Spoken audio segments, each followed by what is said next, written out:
In this video, we're going to talk about first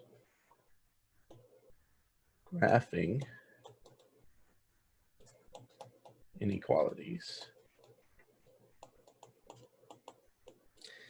And then we're going to talk about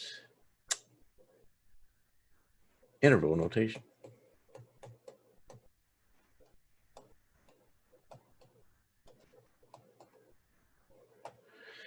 So first off, graphing inequalities. What is an inequality? Is the first thing we need to talk about. Well, when we talk about equality, we're talking about the equal sign in mathematics. And so when we're talking about inequality, we're talking about relationships that aren't equal. So we're talking about the less than symbol. We're talking about the greater than symbol. And you can also have the less than or equal to, or the greater than or equal to as well. Simple. So those are the four that we're talking about. Now, when we're talking about graphing inequalities, what we're trying to do is illustrate that relationship on what is called a number line. And so a number line is basically just a one-dimensional line in which we put the numbers. Now, I'm going to put 0 in the middle, but we can look at any place on a number line. But on the right side, we'll have the positives. On the left side, we'll have the lower values, in this case, the negatives. And so if we want to graph the relationship where x is greater than 1, we want to show everywhere on the number line where x is greater than 1. Well, when we say x is greater than 1, basically what that's saying is x is to the right of 1. So x is on the right side of 1. And so what that means is that this whole area right here is where x is. Now, how do we say where it starts? Well, that's the kind of the big question, right? So if the symbol does not have an equal sign, we're going to use parentheses for those, okay?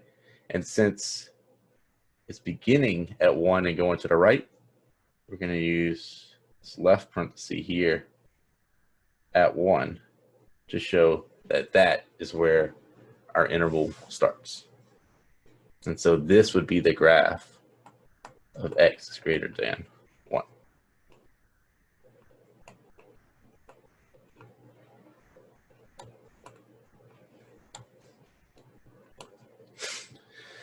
All right, so let's look at another example. Let's say we want to graph the inequality x is less than or equal to 5. So now we need to shift our number line, right? We need to go all the way to 5. So let's go ahead and let's put 5 in the middle. So that means to the right would be 6, 7, 8, 9. If you have more room, put 10. Doesn't matter. As long as we show the numbers that are important. On the left, 4, 3, 2, 1. We could fit in 0. If we could fit in more negative numbers, doesn't matter. Now, since this one has an equal sign on our inequality, we are going to use not a parenthesis in this case. We're going to use brackets, okay? Now, when we say x is less than or equal to 5 in this case, when it says that it's less than, that means that these are the numbers to the left of 5. Okay, so we're talking about this area over here. So we're going to draw our arrow this direction. Now, what are we going to put at the 5? Well, since it can be equal to 5, we're going to put a bracket. And so at the 5, I'm going to put a bracket there. And so that is going to be the graph of that inequality. X is less than or equal to 5. Okay, so what we've been dealing with here are what we call just a singular inequality. We can have combined inequalities where there's restrictions on both sides. It can be bound on both sides for that variable. So we can have ones where it is like -3 is less than or equal to x, which is less than 5. And what this means is that x is between -3 and 5. So it's some numbers in between. And since we have that equal sign on this inequality, it could also equal -3, excuse me, but it cannot equal 5. And so let's draw a number line here. Now we need to make sure that we at least include -3 and 5. So I'm going to start at -4.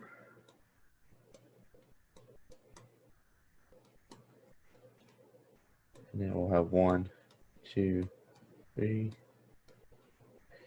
4, 5. Oh, worked out perfectly. And 6. So we know that the region we're talking about is between -3 and 5. So that means it's bound on the left by -3. It's bound on the right by 5. We're going to stop it there. Now we need to figure out what we're going to put at the end.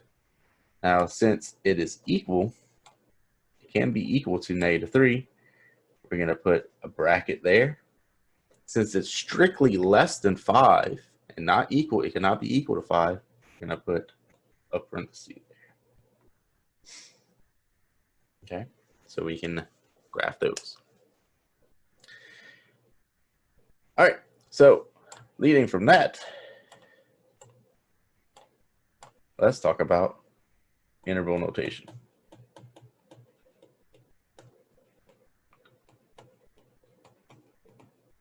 So interval notation basically uses the same symbols that we use to graph these inequalities on a number line, and we can write it out more easily. So for the one that we were just working on, I kind of want to leave it in the image there, where we have -3 is less than or equal to x, which is less than 5.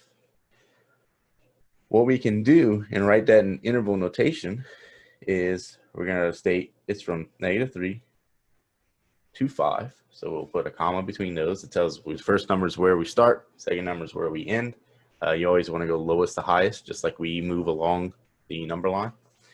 Now, we have to describe the relationship with the -3.